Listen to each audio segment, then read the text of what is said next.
Come here out, you crazy character. No, no, no, Hyperrealism. Don't you just love extreme gross-ups? They're like close-ups, but revolting. I want to catch them all. Shows that do this just hit different. But the most underappreciated form of hyperrealism in adult animation by far is when it's fully achieved in dialogue. Yes, exactly. Welcome back to another deep dive, this time into the universe of hyperrealistic dialogue. Let's go like the video. Like the video, let's go.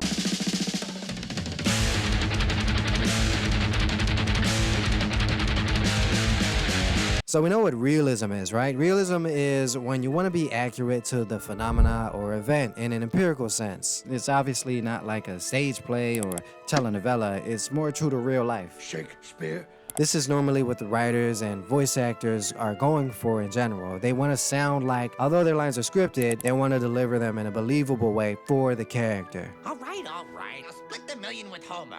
Jeepers, Mary and Joseph. I sleep with a chick once. It cost me $500,000 bananas. But hyperrealistic dialogue takes it to another level, a step further. It incorporates the cadence, the micro interactions, and the small details of a real conversation. Details that would usually get edited out post-production. Hyperrealistic dialogue is dialogue that doesn't trim the fat, is less concerned with clarity of speech and superficial stuff, and is heavily based in improvisation. The intended result is that the audience is more immersed, right? They're not really sure if the actor is acting or if this is just their real self. It doesn't even look like you're wearing costumes. I'm Morpheus from the Matrix. I don't know what that is. He's the guy with all the pills. Hyperrealism adds another layer of texture by incorporating a sense of randomness to the dialogue. The conversations have this sort of spontaneous charm to them. One character might start speaking while the other character is in the middle of their lines, or one character might have a severe lisp or is a mumbler, or is completely mute. You genuinely never know. Also, at the same time, when people aren't talking over each other,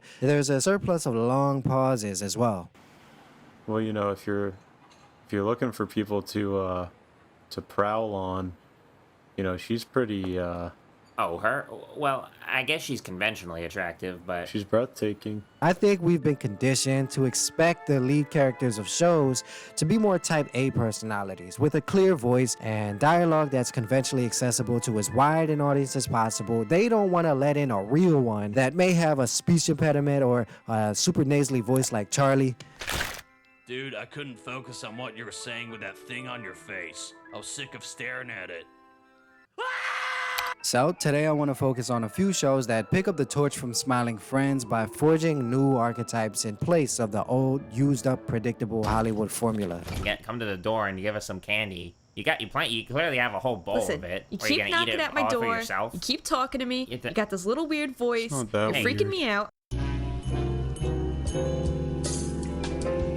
Having characters with little weird, odd, and quirky voices is nothing new. I'm not claiming that. In fact, the first example that comes to mind is that weirdo kid Neil from Family Guy. Cecilia thinks my psoriasis is sexy. Or the jawless one-tit girl from The Oblongs. Crashing a party is a faux pas of biblical proportions. So this type of dialogue pops up here and there, but the difference is, in Bridge Kids, for one, these are the main characters. Like, these are the voices that will carry the entire plot for every episode. And two, Neil's lisp is the joke itself, whereas in Bridge Kids, having a speech impediment is absolutely the norm and is not treated like a joke. As mundane as this scene might come off, this is actually the peak of action in basically any given episode of the show because it's an extremely dialogue-heavy slice of life kind of comedy. There's no play on Fugger's braces being too big for his mouth. We're just grounded in the everyday experience of a reject, just standing on the corner pounding free energy drinks until somebody passes out. The common theme of every episode is these two knuckleheads swirling around the drain until their motivations converge into some form of mild chaos. It's a vicious cycle of peer pressure where the dialogue feels more like a reality TV show than a sitcom. Like, I can go talk to her. In fact, I'll go right now. I'll get her number. I'm going right now. I'll go get her number right now, alright? It seems like recently the focus for animated sitcoms is shifting more towards those small details between characters, the interactions between their interactions. They're like micro interactions, and they're relying on those to create pockets of humor that are finer in detail compared to the normal bulky narrative beats that normal dialogue is usually designed around. And one of the biggest influences on this brand of comedy is Smiling Friends, and I can't help but think of that one scene as a perfect example when Alan is going back and forth with a guy in the wall. Instead of their argument being a discernible back and forth between the two, it just devolves into this petty exchange where the guy's final response is, yeah. Dude, I don't even think you should be in here to begin with. Yeah, not really your business though, is it? When you're living in our office walls, yeah, it kind of is. Yeah. Okay, I'm not doing this right now. And this does give a feeling of improvisation. It's actually confirmed by Zach Hadel himself. We recorded Finn Wolfhard's lines for the guy in the wall that argues with the red guy Alan. That line was not in there originally. That was him. That's just Finn talking to us. That's him actually like reacting in the booth of us going, do it this way. He's laughing, going, okay, yeah. But we took that out. We're like, let's just use that. There you have it. One of Smiling Friends' biggest influences on the broader industry is this improvisational approach. It's the open feeling of just people having fun making a show. I know in that specific scenario, Zach was just using outtakes, not really purpose for dialogue. I think it's called retroscripting, but that's the idea, right? Improv is basically just a bunch of outtakes of people riffing on a bit that are edited and strung together, hopefully resulting in something funny. The writing process bleeds into the editing process. It's not so scripted that the setup and the punchline is so funny you're gonna belly laugh. It's The Simpsons all over again. No, it's more of, why does this feel so true to life? Why is this so accurate to chance encounters with strangers that you want to punch in the face? Move it, bitch.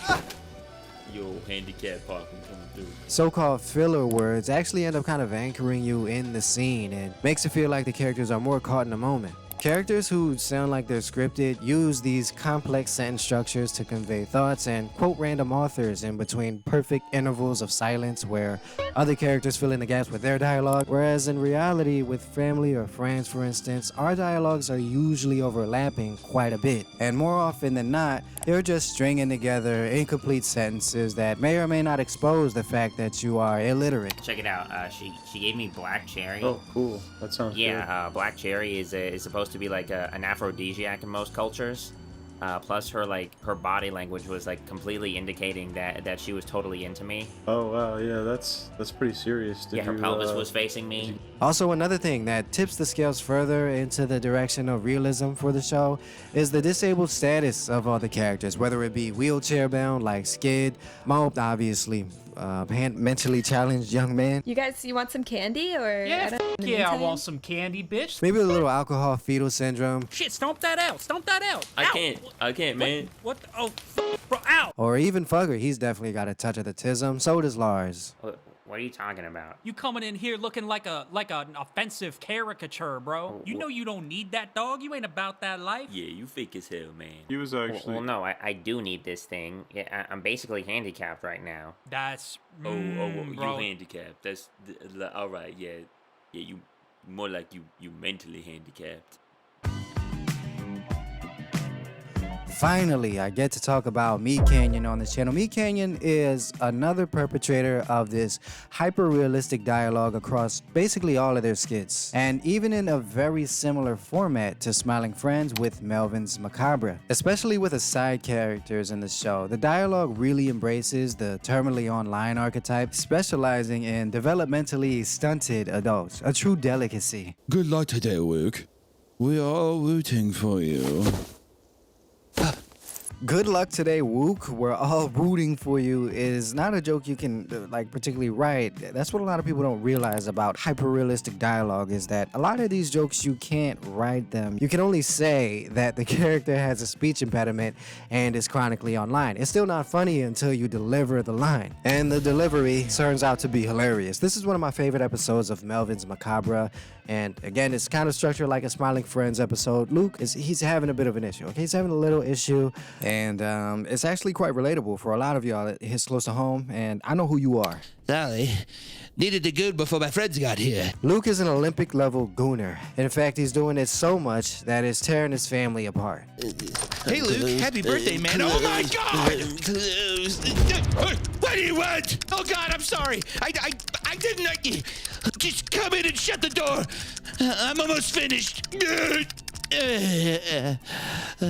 Me Canyon demonstrates the internet talk that I'm trying to describe. There's this internet speech that streamers have and their chronically online audience. It's mostly a Zoomer thing, but you can usually tell from the way they speak how much brain rot they consume on a regular basis just by the buzzwords they'll constantly use. And that bleeds into the humor of the show. Me Canyon has a knack for capturing the essence of different niche internet subcultures. They got a knack for niches, alright? And every episode's dedicated to a real archetype. The gooner in this case, and the other episode they did scalpers. You get the gist.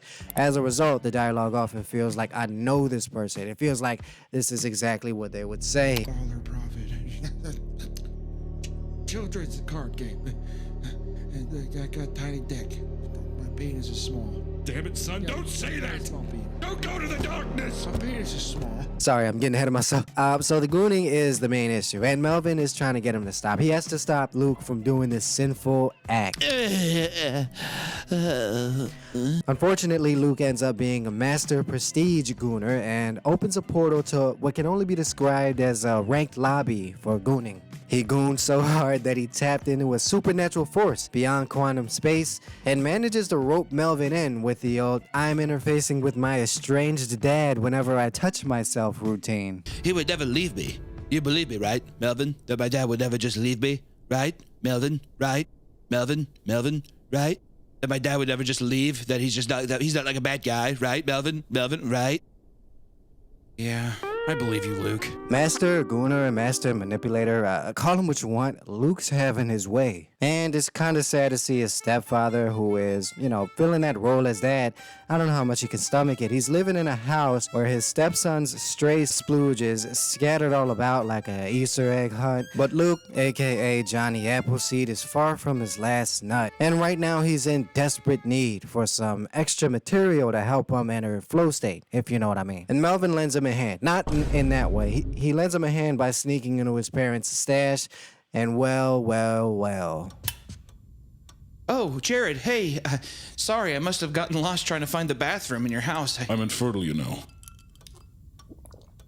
Say what? And the irony just continues to unfold. His stepson's blowing loads all over the place. Meanwhile, he can't even, he's shooting blanks no matter how hard he tries. It's not the boy mocking me. It's God.